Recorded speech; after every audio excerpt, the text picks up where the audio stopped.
By far, one of the biggest selling points of the Galaxy Note line has been the S Pen, and for the Galaxy Note 3, it has been made even better.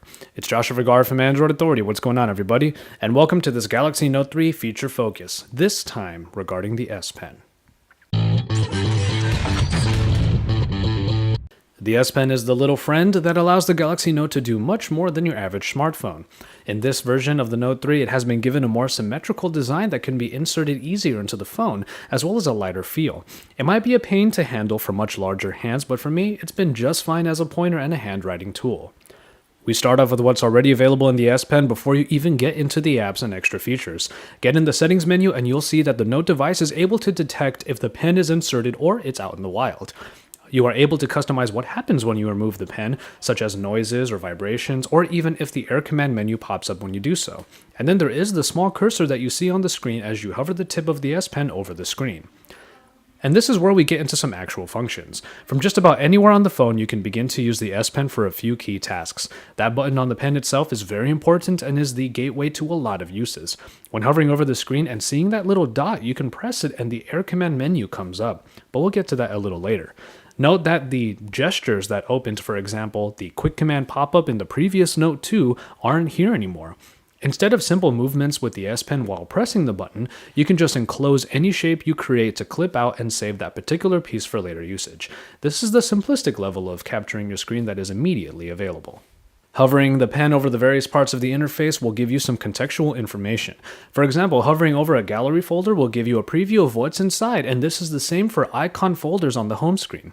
Perhaps the most useful of these contextual pop-ups is the direct pen input, in which a small icon comes up when you hover over a text box. Hit that icon and you'll get a quick pad that uses handwriting recognition to insert what words you write into the text box. It's a great and easy way of getting straight to handwriting input, definitely faster and arguably better than the handwriting part of the built-in keyboard.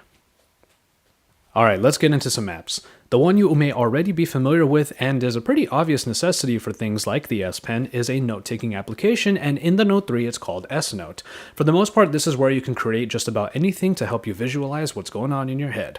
It's been given a little bit of an overhaul interface-wise, mainly to give you a quick look at the notes that are inside of the various notebooks you have. Just drag down on a notebook and you get previews of everything that is found within.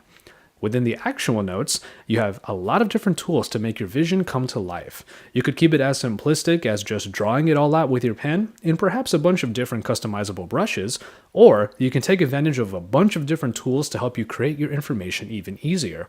Plenty tools from table creators to even shape plugins are available to help you. Spend a little bit of time with S Note and you'll find it as versatile as can be for just about anything you need to visualize. However, there is kind of a new kid on the block for creative minds, and it is called the Sketchbook. If S Note helps you harness the more methodical left side of your brain with its tables and charts, the Sketchbook definitely helps you engage the more creative right side of your brain.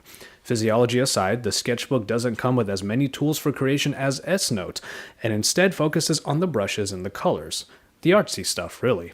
For a blank canvas, the Sketchbook is great for anything from doodles to practicing for draw something or making full pieces of art. As you can see here, I'm not all that great with the right side of my brain. And finally, we get into the crux of the S Pen experience on the Note 3. Samsung wanted to make the S Pen even easier to use and reach even average users, so it created the Air Command menu. This is a pop-up menu that is accessible by pressing the S button while hovering over the screen. What you get are 5 of what could become your most used functions. The action memo was dealt with most in my full review because it is the one I use the most. If you remember the quick commands menu in the Note 2, this is the much better implementation of it. Basically, you write whatever you need into the pad that pops up. This could be an address or a search term or even just a phone number. And then you hit the outline icon for link to action. The memo will automatically find your written material and then give you a number of functions to plug all that information into. This could be like the phone app for plugging in the phone number you wrote down, maps for your address, the web for your search terms, or even a task list comprised of each line of written text. And of course, you can just save the actual memo for simple notes. It's one of the most versatile functions of the S Pen on the Galaxy Note 3, and personally, I use it a lot. Scrapbook gives you a powerful way of saving anything you may come across in your Note 3 life. It can clip out just about anything you outline after selecting it, but it doesn't just save what you selected. It also keeps the contextual data or metadata so that you can refer back to it if you need. For example, find an item you want to refer to later. Even if you just save the clip from the picture or the listing, it will keep the URL and basically anything pertinent to where and when you saved it. It's useful for when you want to save something, but the extra information can possibly come in handy later. ScreenWrite is yet another way of saving something you find but is most simplistic. Basically, it's just a screenshot of your display that you can write on and somewhat edit. The main difference with ScreenWrite is that it's more of a catch-all. And if it's easier for you, it will save to the gallery for further sharing rather than inside of the Scrapbook app. S-Finder is a new way of searching quite literally everything within your phone. Not only does it look through pretty much every app for the data that you specify, it also uses the handwriting recognition. So if you wrote an action memo and saved it, you can type in one of those words and the note will likely pop up. It gives a pretty nice interface consolidating all of its search results also. The handwriting recognition on the Note 3 is pretty scarily accurate, so the S-Finder could be your gateway for finding just about anything that you need. And finally, we make it to the pen window, which is different from the other typical stylus functions. Basically, this is Samsung's version of small apps. Draw a rectangular shape, and it will fill that area with a small version of any apps in its list. It might be good for small multitasking, but honestly, I don't use the small overlays very much. Not to mention, the list of the available apps is pretty scarce.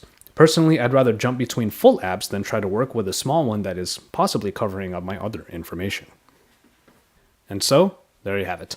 It should be obvious from this feature focus that the S Pen is one of the most versatile parts of the Galaxy Note line, and in the Note 3 it is certainly at its best. There is just so much you can do with it, and if you're the kind of person that still loves to handwrite things, like me, it's a great way to bridge the gap between analog and digital.